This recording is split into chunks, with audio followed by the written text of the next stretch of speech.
Hello, welcome back. I'm Claire, this is Purple Poppy, and I thought I'd pop on today and share with you how I make my journal covers, basically. As you will remember from this spill out journal, I like to use hardback books where I can, especially if I can get vintage ones. If I can get vintage ones, I don't put decoration on the front. I let, you know, the cover talk for itself, and this aging to me is beautiful. And obviously with this one it was very narrow, so we took the spine out. But generally, more modern books, ignore that dust cover, come at this sort of 8x6 type size. Let's have a little check now. It is 1, 2, 3, 4, 5 and a half ish by 1, 2, 3, 4, 5, 6, 7, 8 and 3/4. It's a fairly standard size book. And once you take the dust cover off, you've usually got a blue or a black book cloth cover, and usually gold or silver writing down the side. Now, sometimes I paint that out. Other times, if I know I'm going to be using some lace and fabric and things on top of it, you're not going to see it. I will leave it as it is.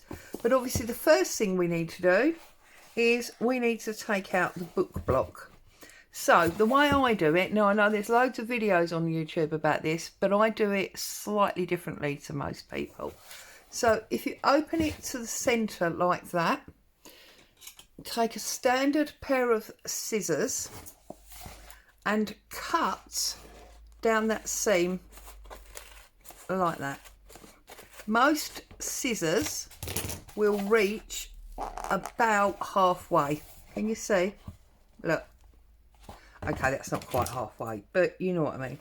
And then I come up again from the bottom. The reason I do this is you can obviously use a scalpel, but if you use a scalpel or a craft knife, you run the risk of damaging that spine. If you want to use a scalpel, my suggestion is that you go slowly in layers. Now obviously my scalpel is extremely sharp, so that's done it straight away, and we've managed not to damage the spine. Okay, now if we go to the front, I always try and keep this dust cover, but while we take it out, I'm going to keep both of them. So now fold your book like this, so you've got the spine and the second half away from you, and do the same thing and cut down this connection. Okay, you see, look, and then do this one. Now I'm sure most of you have done this before and you know how to do it, but I always think it helps, you know, if there's new people that are still getting to grips with how to do things. And obviously this leaves you with loads of pages for gluing or decorating, whatever. And I'm just going to cut off the fabric that's always wrapped around the spines in these books. And now we can take off this second dust cover. I find if you take it off as part of the block, you end up cutting this one away. Okay, so then turn it over again, and that's dust cover 1, dust cover 2. Okay, and we've got the two covers and the spine now to the right, because I'm right-handed. Obviously if you were left-handed, you'd have them to the left, because you'd have your scissors in your left hand.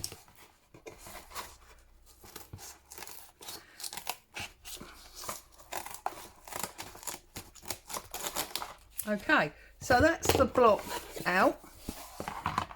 We'll now pull off this second sheet as we did at the front.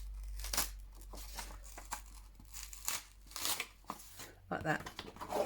Okay, just trim off any raggedy bits that you might have on there from that fabric.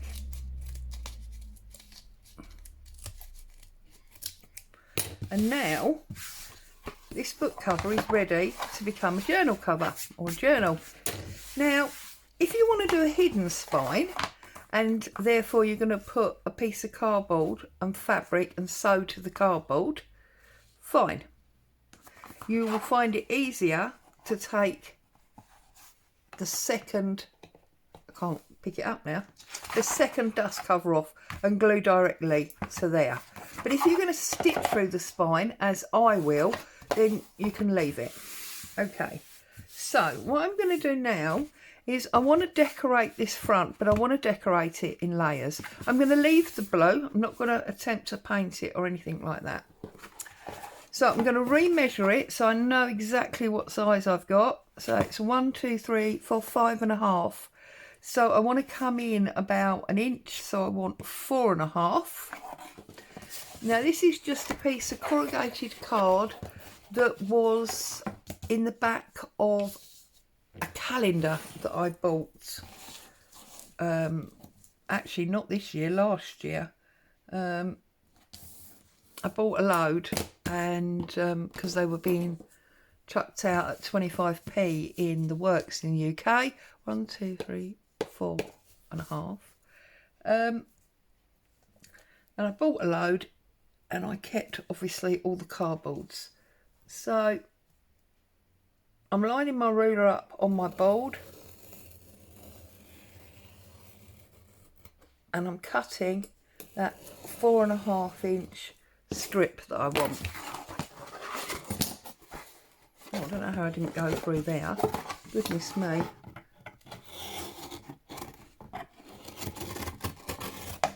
Okay, so we've got 4.5 inches there. We now need to work out how long we want it. See, that's going to sit there and layer. Okay, so what did we say it was? We said it was 1, 2, 3, 4, 5, 6, 7, 8.5. So I want 7.5. Okay. So exactly the same thing again. Obviously, if you're using a blade, a metal ruler is what you want. 1, 2, 3, 4, 5, 6, 7.5. Again, lining it up on my mat or board. If you haven't got a mat and a board, then obviously you could measure it and draw a pencil line the old-fashioned way, or if you've got a guillotine or one of those slidey cutty tools, whatever. Okay, so this is my, now where that went there, that's not straight and that's going to bug me, so I just need to trim that off. That's better. Okay, so now this, let's close it so you can see better. This is going to sit in the middle of my cover like that. Now I don't want to paint that, I want to use some fabric. So because I'm not going edge to edge, I obviously need a fabric that's going to complement this blue, and I think this one will. So this is, it is a remnant because the project that I bought it for is now complete. So this is now technically a scrap. So you need to make sure that you're going to cut about an inch around your fabric. So if I turn this round like this so you can see. Now obviously you can snip and tear, as we often do with fabric, or you can cut it. I'm going to cut it with my pinking shears purely because they're here on my desk. You can cut it with any scissors that are suitable for cutting fabric. If you don't sew and you don't have a lot of fabric remnants, my advice to you is either go and hunt your wardrobe for a top, a shirt, a skirt, a dress that you haven't worn for a long time. And I know you've got them because I had them before I started junk journaling. If you really haven't, then your local charity shop. I mean, this is actually quilting fabric. It was new fabric, so this is not from a charity shop. But well, not all, a lot of my fabrics come from charity shops, and nearly all of my laces do. You buy a lacy top, or in January you can often buy, or November, December time, you can often buy lacy party dresses, and they make for great trimming up and adding to your stash. So if you really haven't got anything in your wardrobe, and your mum or your sister or your friends, your daughters, whatever, haven't got any, then charity shop is your answer. Now, I've used this Trimits fabric glue. I've just gone all the way around it, and I'm going to pop it down so that I've got my border all the way around. Press it home, turn it over, make sure that's nicely stuck down.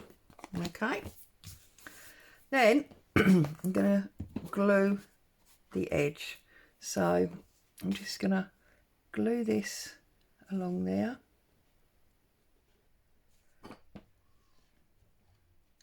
And I always put, whenever I cover something, I always do my long sides first. So push up from the centre and move out to the edge. Okay, pushing up and out. Turn it round, exactly the same. Up from the centre, up and out, up and out. Okay, then what I'm going to do is I'm going to press in there with my finger, and that will give me that mitre corner. Don't worry that it's lifting, we'll glue it in a minute. And then this one, press it in like that, it'll give you that mitred corner. And then you can just go in and pop a little bit of glue under your folded in corner. Okay, and then exactly the same at the top here. Press it in and fold it over like that. And that's when I don't start from the centre. Lift it up, press it in, fold it over, and then a little bit more glue under the edge and on this one. Okay, so now it is bowing, don't worry about that. It's bowing because it's cardboard and it's only wet on the one side. It will flatten out. So now you've covered your cardboard, and this is going to sit there. And I don't know about you, but I think that's going to look lovely. Now, I will run this through my sewing machine so that I've got a nice stitch line running all the way round. But then obviously we want to decorate it further. Now I'm going to want a tag for the top of mine, and I tend to like my tags 3 by 6. I'm going to use this same cardboard, so I'm going to cut a 3-inch strip now.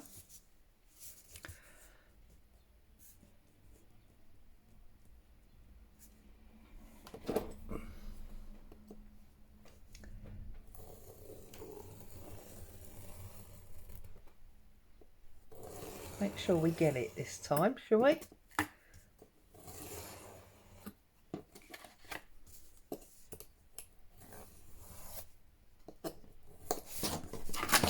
There we go. Now, 3 by 6. So that's not 3 inches. That's the 3 inches. I was looking at it thinking that's not right. 1, 2, 3, 4, 5, 6. So at the end of that one now, oh, it's just gone completely dark, like somebody's turned the lights out. Must be a very black cloud overhead. Oh, and it's gone and the sun's coming back. It's crazy weather at the moment. Okay, now we need to make sure that this is going to fit on here. Now this is too big for me. I don't want that. So I am going to now cut this down to probably 4.5. 1, 2, 3, 4. 4.5, maybe 5. Let's go for 5. I'm just looking at how much I'm going to be cutting off.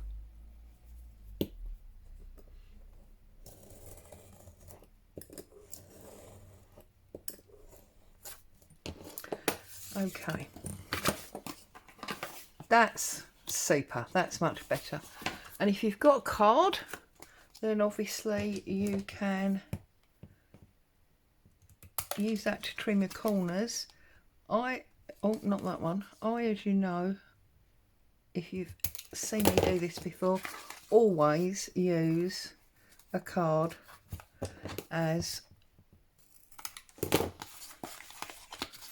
my cutting point. It just makes sure it's much firmer than when you cut the triangle off and turn it over. This is a firm edge to cut against. Okay, so we've got our tag shape, and that is now going to fit on there, in my opinion, beautifully. But before we do that, I want to put some lace on it. So I think I'm going to go for a bit like that. So then I want to cut it there. I really need some better scissors. Let's try these ones. Cut it there, and then there, so that I'm basically snipping across the pattern of the lace.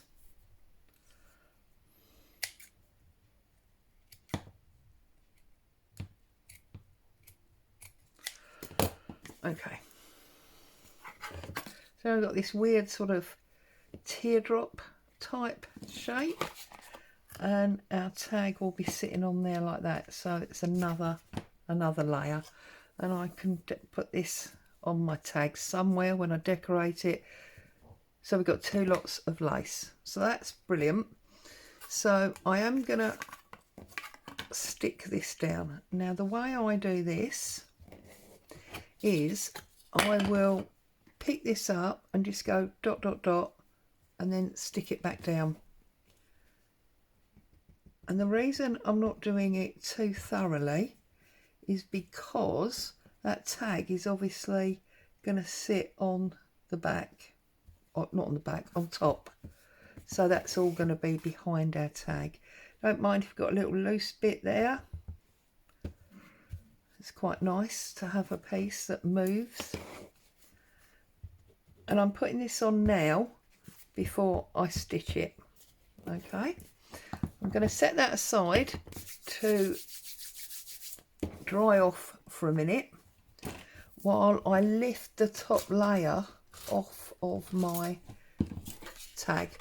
So being corrugated cardboard, we have lots of layers, and you can see this like zigzag that runs through it.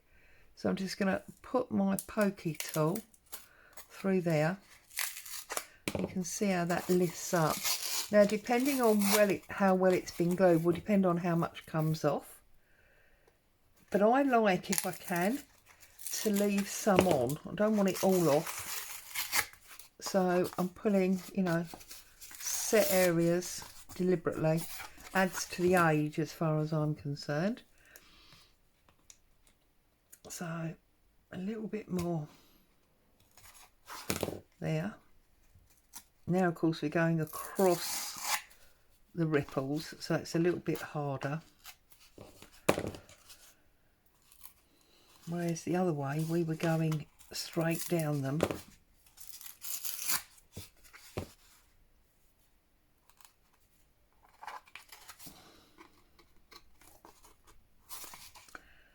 Right, and then once I've done this, I'm gonna just a little tiny bit off this corner. Once I've done this, I'm going to add some gesso onto there.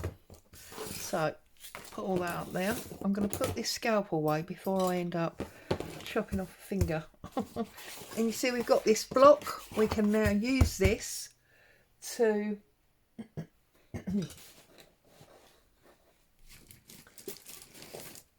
protect our work surface, although to be honest it's a bit late, isn't it, for me? And I want to dry brush, so I'm gonna just get a little bit on my brush and I'm gonna put it, whoops, on my book, and then I'm just gonna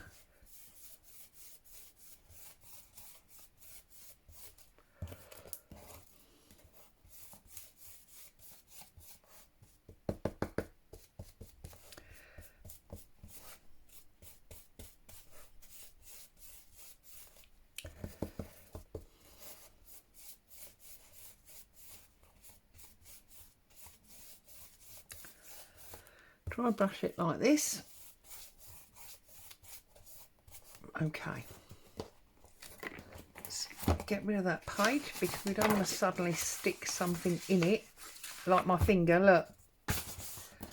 Get rid of that. And we put our brush over there. So now we've got this white card or whitey card that sits there much nicer. Okay, right. So I'm going to go off and stitch this and I'll be back in a few minutes. Okay, so here we are. It's all been stitched around the edge, and then just on this little tiny bit here for the fun, I've just done a little zigzag just to break up the straight line. Okay, so we've now got this. Now I'm going to stick this down using Yoo-hoo just because it's a bit stronger. So starting just inside the edge, because when it oozes I don't want it oozing out. So all the way around the edge and then just across the middle as well. Okay. You should use that in a ventilated room because it's very fumy. And then before you press it home, make sure that it's where you want it to be. You've got a good even border of the actual book cover around your layer that you've just created. Give it a good little press and that will stick itself down. And I'm just going to trim them short like that.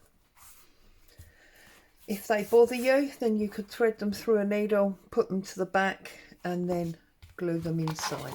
So there is a very much improved, much more interesting book cover. Okay, so now we're going to work on our tag. Now I want my tag to be diagonal. Not that way for some reason, it doesn't sit right with me. It has to be that way. Call me balmy. And you can obviously put yours straight if you want to.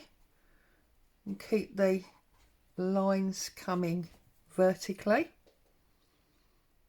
But I like things on the scow, so mine will be going like that. So let's set this to one side because we're finished with that for the moment. And I'm going to bring in this old dictionary. I'm going to find a page that is not going to offend anyone because, you know, it's a dictionary. There are words in here that people don't necessarily like. And if you know that you've got a set theme for your journal, and you might try and find, you know, that word. Now this is obviously too big, so I'm going to bring in my decal ruler and I'm going to pull off some of the white area. Not too much because we want a little bit, but I'm going to pull off the excess. So just got a nice little edge there. You can keep these are great for stamping on, especially as it's vintage paper. And then I'm going to try and keep that thin amount running basically around it. Doesn't matter that it's torn off on the angle, quite like that. Adds the aged effect, in my opinion.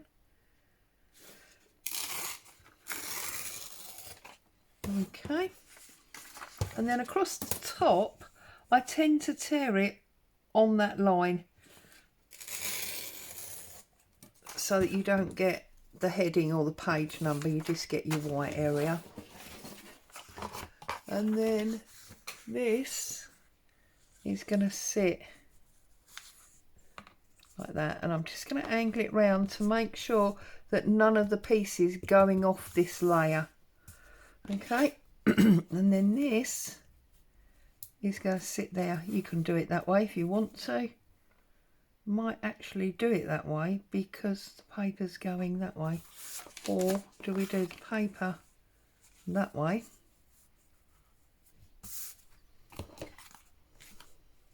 No. It's funny, isn't it? It's like when I do beads and things, I always have to have an odd number. Yeah, I think we're going to go that way, like that. Okay, so first thing to do is, oops, whoa. Okay, Claire, throw it all around the desk. The first thing to do is glue up our dictionary page.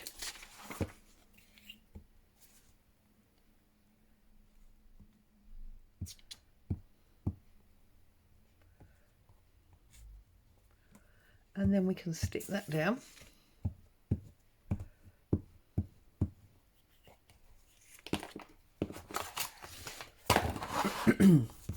Sorry, I mustn't pull you off camera. Right, making sure it's inside there and it comes around a little bit so it's inside there, and then I'm going to press it home like that. And I know a lot of that lace is missing, but that's absolutely fine by me. Don't have a problem with that. It's just little bits. Yeah, you could make this smaller if you wanted to see more of your lace, or you could not use this at all. You could just put your tag straight on.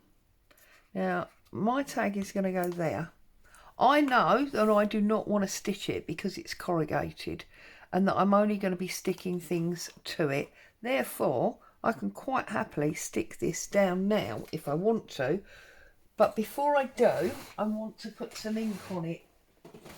So I'm going to be using archival ink for this project. I'm using this cobalt blue, and I'm just going to run this around my edges. I'm rubbing the whole thing. I don't mind if it goes in a bit. You see, like there, I've come down. I don't mind that at all.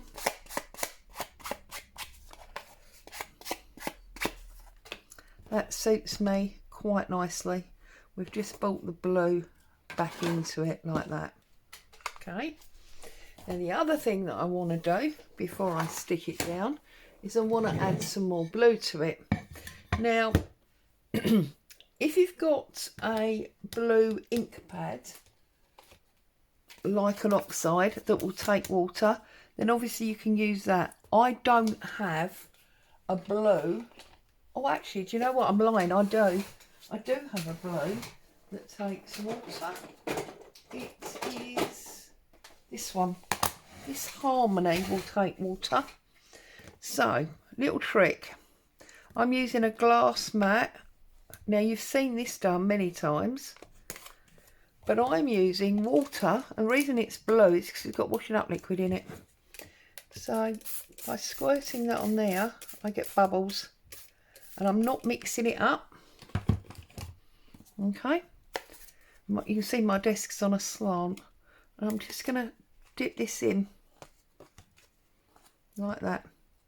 Get some blue on there. Okay, and then I need that to obviously dry, so I'm going to relieve you of my heat brush, and I'm just going to dry that off. Not my heat brush, my heat tool. It's because I was looking for a paintbrush to flick this with. Okay, so I'll dry that off and then I'll be back. Okay, so now you can see that this is dry and it's got some blue colour in the background. So I'm going to rub my glue stick over the back like that, and then I'm just going to add a touch of Yoo-hoo, because obviously this is going to get a lot of handling. It's right on the front of the cover, so you want it nice and strong. Okay, if you're nervous about doing this and you'd rather decorate your tag before you stick it down so that you're sticking down a finished tag, absolutely fine, no problem at all. But for me, I like to get all my flat bits down and then add to it.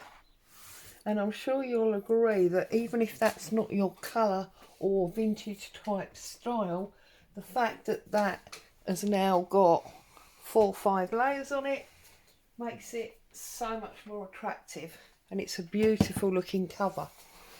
So now I'm going to go into my treasure chest and I'm going to pull out, oh, if I can open it, I've got vintage letters in here, and this one has got beautiful blue stamp on it. So I'm going to tear that open and we're going to work out how much we can use. So, whoops, probably about that much. So that's going to go on there, maybe a little bit higher like so. And I've also got some vintage photographs in here. These are obviously original photographs. I'm wondering, maybe that one is quite nice.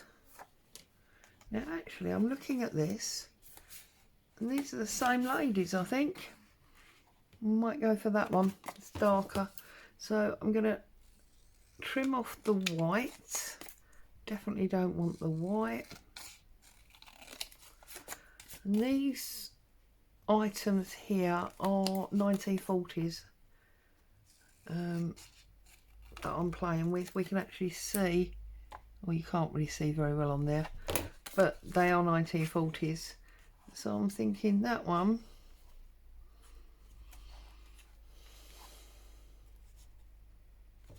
Right, we can definitely take off. Let's put those photos away.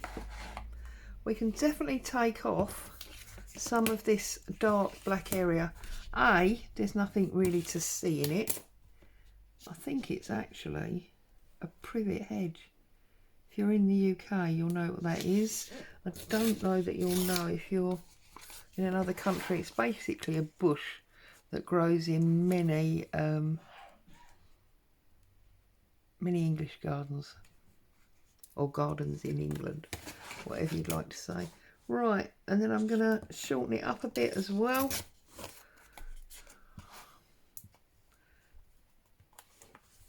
And we're going to put that on there. But I want the decal edge on the other two sides. So I'm just going to go very, very narrow, just to give me the shape,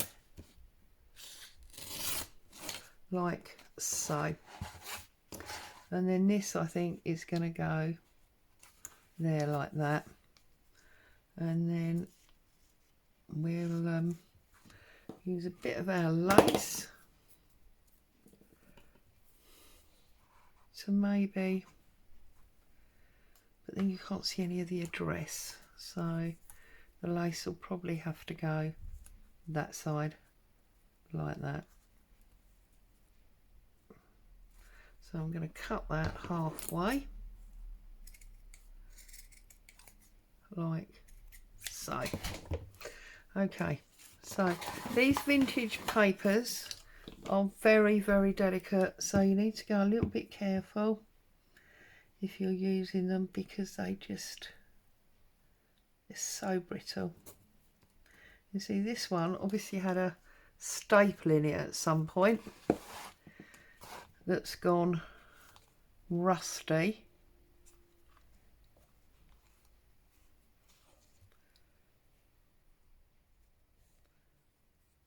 I want to make sure I'm inside the tag, but I don't want it too straight. There we go.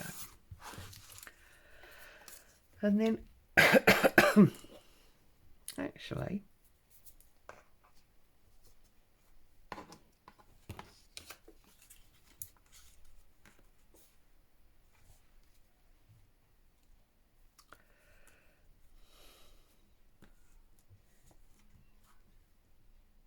right, I'm going to put the photograph down, and then I'll decide. See, look, I'm not gluing on a book. That's why my tabletop's such a stain, because it's a photo. You can add a little tiny bit of Yoo-hoo, or, you know, any strong glue rather than just the glue stick. And then this one, we're going to put on slightly the other angle, like so. Okay, got a little bit here that's not stuck down.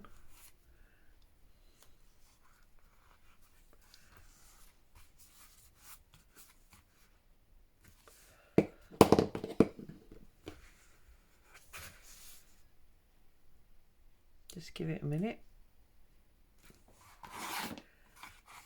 to get a grab.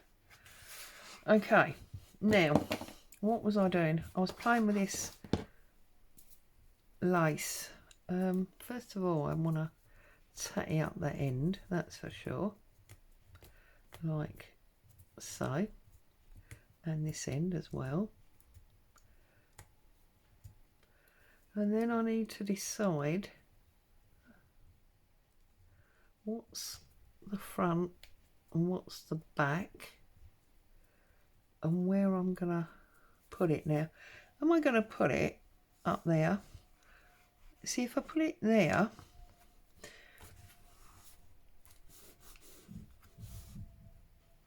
we don't see the torn edge, and I like the torn edge, so I'm thinking this is gonna sit there like that. That's where I want it to go.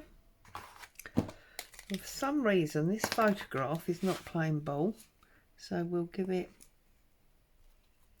a bit more Yoo-hoo, because nothing argues with Yoo-hoo. There we go. Okay, and then we want fabric glue to put this on here like this.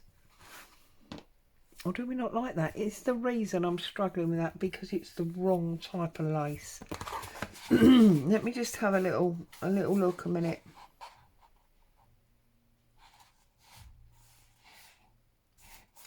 Definitely needs something here. Let me have a little look behind me in my lacy box, because here I've got some Battenberg. I wonder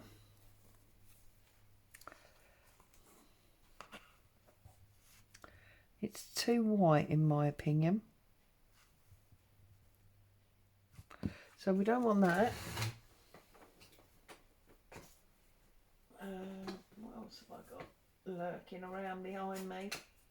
Oh, I've got this cream bit. Oh, I've got this bit of net as well. Nope.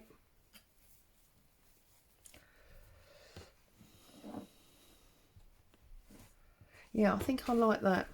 Right, so what I'm going to do here, get rid of them cottons, is I'm going to trim that down there like that. Okay. And I'm going to snip this into bits.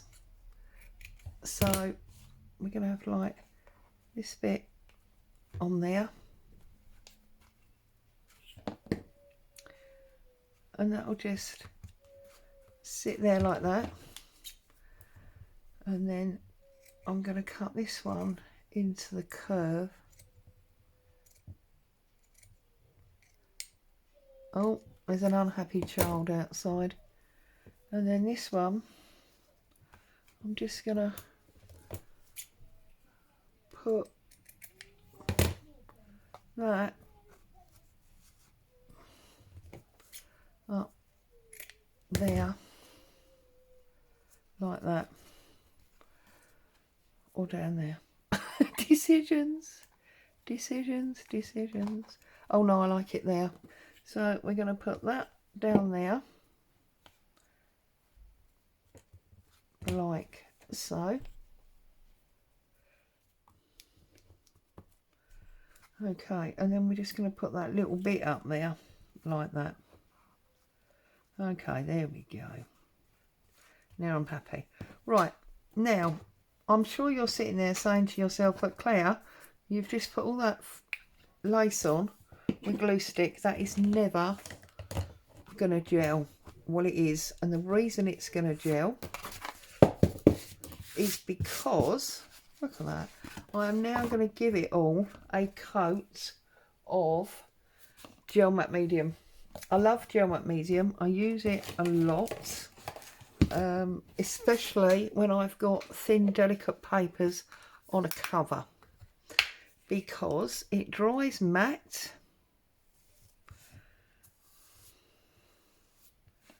It dries matte and it doesn't stop anything being flexible. Okay, so if you're questioning what you should spend your next craft money on, and you like doing things like this, things that are mixed media or journal covers, artwork, my advice to you would be get yourself some gel matte medium. Now I'm trying not to get it on the actual book cover, only on the layers that we've created.